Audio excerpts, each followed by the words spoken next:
94 में हम लोगों ने सोचा कि लाइब्रेरी होनी चाहिए। उसकी वजह ये थी कि जहाँ एजुकेशन का जो ग्राफ था बहुत नीचे था। पहली से 8वीं तक तो बच्चे स्कूल जाते थे, उसके बाद ड्रॉप आउट हो जाते थे। हर साल लगभग 700-800 बच्चों को आज तक हम लोग कोर्स डिस्ट्रीब्यूट कर रहे हैं फ्री ऑफ कॉस्ट क्लास 9 से 12 तक के।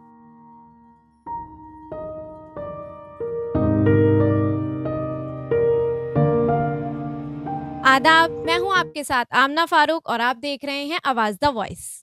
आज मैं इस वक्त मौजूद हूं पुरानी दिल्ली पहाड़ी इमली में वाक़ हजरत शाह वलीउल्लाह लाइब्रेरी के अंदर, जहां एक तरफ देखा जा सकता है किताबों की विरासत खत्म हो रही है।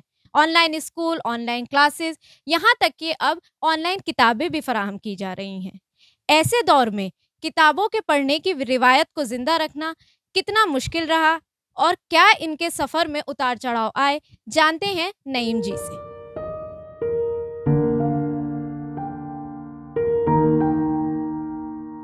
आप हमें थोड़ी तफसीलात बताइए इस लाइब्रेरी की। ये library Delhi youth welfare association जो एनजीओ है, पिछले 32 साल पहले ये एनजीओ बनाई गई थी। उसी के अंदर में हज़रत शाह वलीउल्लाह मुहद्दिस देहलवी के नाम से ये लाइब्रेरी है, हज़रत Shah Waliullah public library. Okay sir, तो मतलब इसकी बुनियाद कैसे पड़ी? इसकी बुनियाद ऐसे पड़ी कि 1990 में जब हमने एनजीओ स्टार्ट की थी, तो उस टाइम शुरुआत में तो हम लोगों ने यहाँ कुछ वीडियोस पे काम शुरू किया और उन लोगों को जो भी हम लोग दे सकते थे स्कॉलरशिप भी देते थे और कुछ कार्ड्स हम लोगों ने इशू कर दिए थे उनको। जहाँ भी जैसे अगर राशन लेने जाते थे कार्ड दिखाते थे, राशन मिल जाता था, डॉक्टर्स के यहाँ जाते थे मेडिसिन उनको फ्री मिल जाती थी। इससे हमने शुरुआत की थी। उसके बाद फिर विंटर्स में ब्लैंकेट्स वगैरह उनको डिस्ट्रीब्यूट करते थे। उसके बाद लगभग 94 में हम लोगों ने सोचा कि लाइब्रेरी होनी चाहिए। उसकी वजह ये थी कि जहाँ एजुकेशन का जो ग्राफ था बहुत नीचे था। और पुरानी दिल्ली में लगभग समझ लीजिए कि मैक्सिमम बच्चे उस टाइम में स्कूल ही नहीं जाते थे। और काफ़ी हम लोगों ने फिर रिसर्च की और एक थोड़ा के ड्रॉप आउट्स की भी वजह रही यहाँ पे। पहली से 8वीं तक तो बच्चे स्कूल जाते थे, उसके बाद ड्रॉप आउट हो जाते थे। तो उस टाइम में फिर हम लोगों ने कहा कि कम से कम लाइब्रेरी हो तो कुछ इसके ऊपर काम किया जा सकता है। लाइब्रेरी स्टार्ट की 1994 में।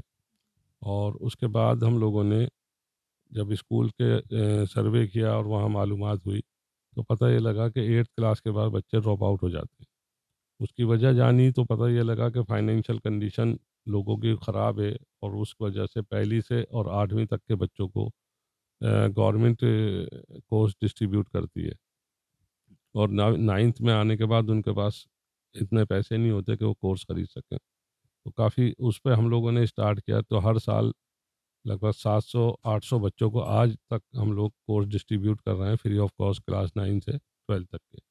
और उसमें जिस टाइम हमने स्टार्ट किया था पहले साल में ही लगभग 22 बच्चों को हमने दिया था। और 22 बच्चों से स्टार्ट किया था और आज लगभग 700-800 बच्चे हर साल लेके जाते हैं।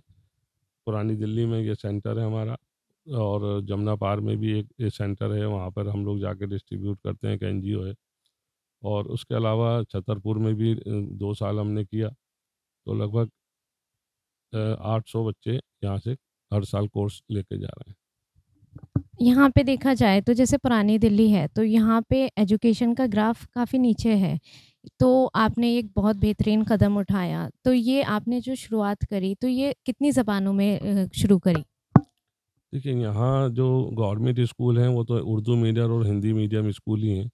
और उसी के ताल्लुक से वही सोच के हमने उन लोगों को कोर्स डिस्ट्रीब्यूट करना शुरू किया। उर्दू मीडियम के भी हैं, हिंदी मीडियम, अब तो इंग्लिश मीडियम के भी बच्चे आ रहे हैं और साइंस स्ट्रीम के भी बच्चे आ रहे हैं, कॉमर्स के भी हैं, आर्ट्स के भी हैं। तो सभी तरह के बच्चे हमारे पास आ रहे हैं और रेगुलर हम लोग उनकी मदद कर रहे हैं।